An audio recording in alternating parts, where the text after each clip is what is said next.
that slavery didn't begin with people from Africa in this country. It began first with Native Americans, then with white folks, then with people of color, then with Africans.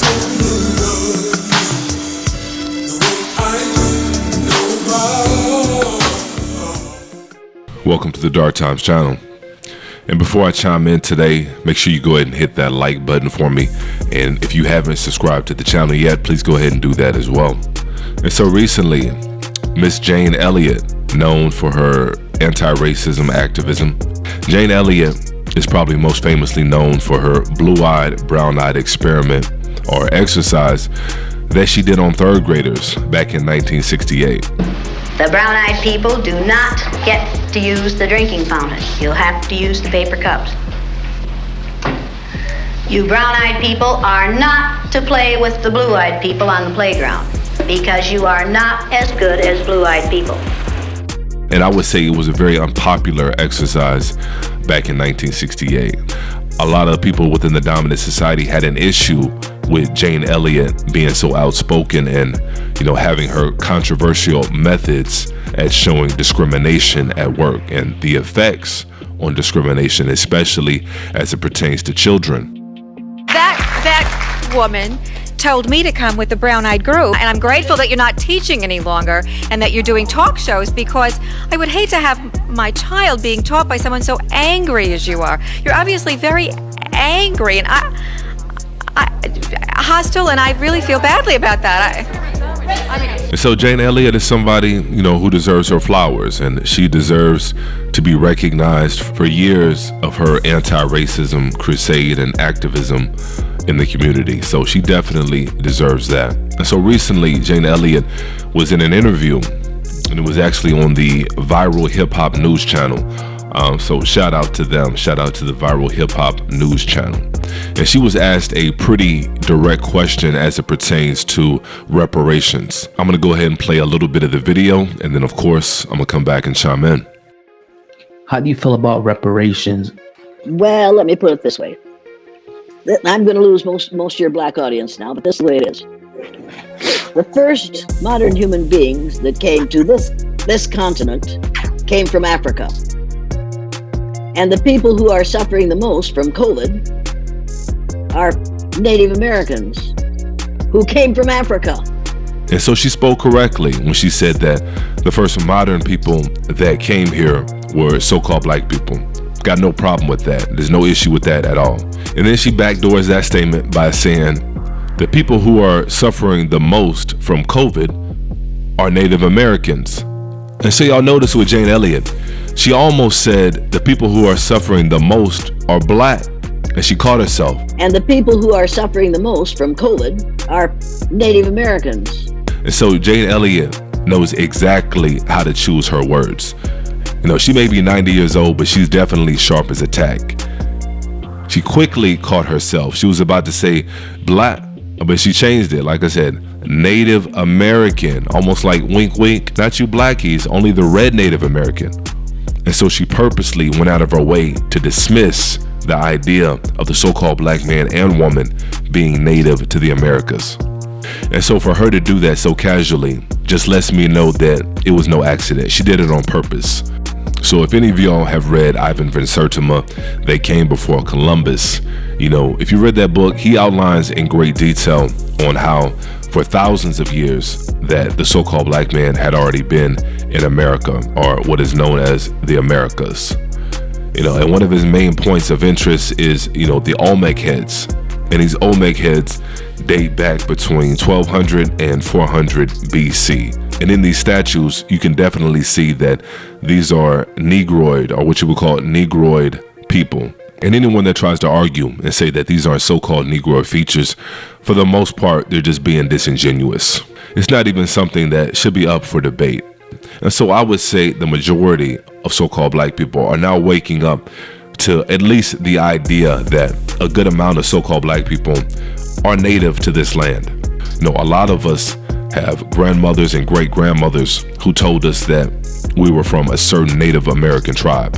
I can remember growing up on both sides of my family hearing my grandmothers name specific Native American tribes that we were from. And as kids, we would laugh at the idea that my grandmother would say that we were Blackfoot Native American.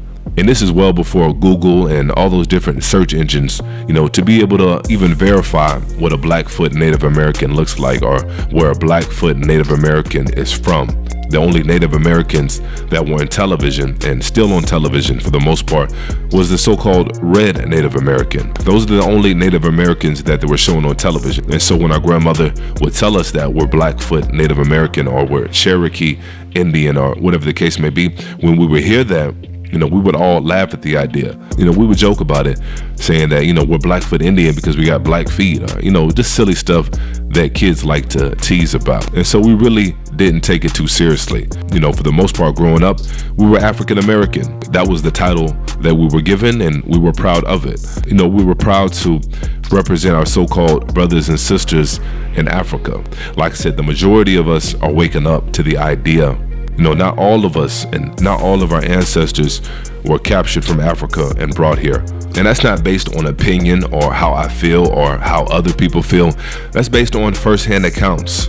What Columbus and some of the so-called discoverers said about the original people or about the people that were here on this land when they got here. Why would you go to another continent when you already have on the very continent that you're on the very same people that you're trying to go to a whole nother continent to kidnap? It doesn't add up. And like I said, it's well documented, not only by Christopher Columbus, but by some of the other explorers that were here before as well. Not only in writings, but also in paintings. And so, like I said, it's not even up for debate.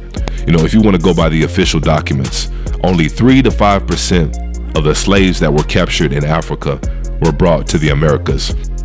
It's a lot easier to carve up the land and give casinos out and free college and no taxation.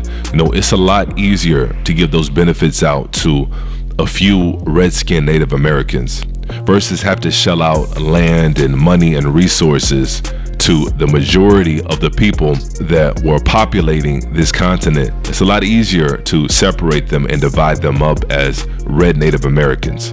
And I think allies like Jane Elliot are only willing, and I won't even say willing, are only capable of going so far. After a while, after 60 years of your career fighting against racism continuously, year after year, day after day, you have to realize at a certain point, racism is not going to end. Because as long as it continues to be, this enormous wealth gap between so-called black people and the rest of people, racism is not going to end. And so you're not going to cure any kind of racism with a brown-eyed, blue-eyed experiment. And this is something that even Abraham Lincoln was well aware of. And this is one of the reasons why 40 acres and a mule was promised to every slave after slavery.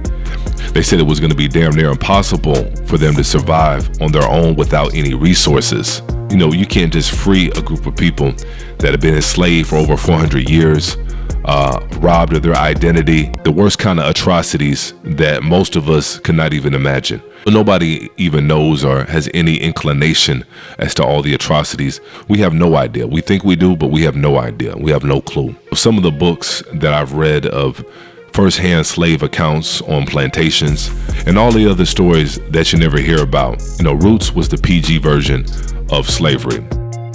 And so there's no way a group of people like that are going to survive on their own without just a little bit of help, a little bit of assistance from a government who oppressed you for over 400 years.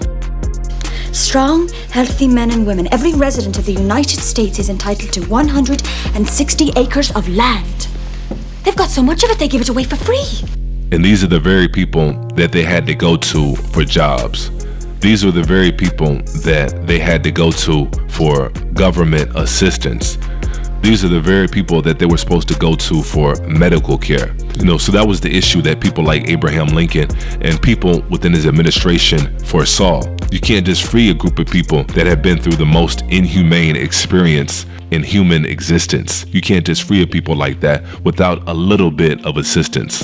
And the only assistance that the United States government gave to so-called black people was sending troops down during Reconstruction, in which during that time so-called black people actually started to thrive. It wasn't till the troops were withdrawn, we started to see a decline and a shift in the so-called black community. There was no protection for the so-called black man after that. They could literally pick you up, put you in the back of a paddy wagon, and send you to prison to work for the rest of your life. Life? What the hell you mean? Like, that's the only thing my dad ever gave me, and he got it. Tell him what you did. Is there any truth in what this man is saying? What the hell difference does it make? At least the state of Mississippi got 40 years of cheap labor out of the deal. And so the rule is you never give reparations to so-called black people. And so for Jane Elliot to say that the red Native American deserves reparations, she's using the same trick or the same tactic that people within the Dominus Society that look like her have used for hundreds of years now. And the United States has given the red Native American reparations and casinos and land. And so for her to say those are the people that should bypass so-called black people for reparations, for her to say that, like I said, that's not even disingenuous. She's purposely going out of her way to make sure that so-called black people don't see a dime when it comes to reparations. Her answer, or how she feels about reparations, is exactly what I expected out of her. I actually would have been surprised, if she was pro-reparations. That would have shocked the hell out of me. And so I think that's going to be a good spot to end. Definitely chime in on the comment section, and until next time, peace and chaos.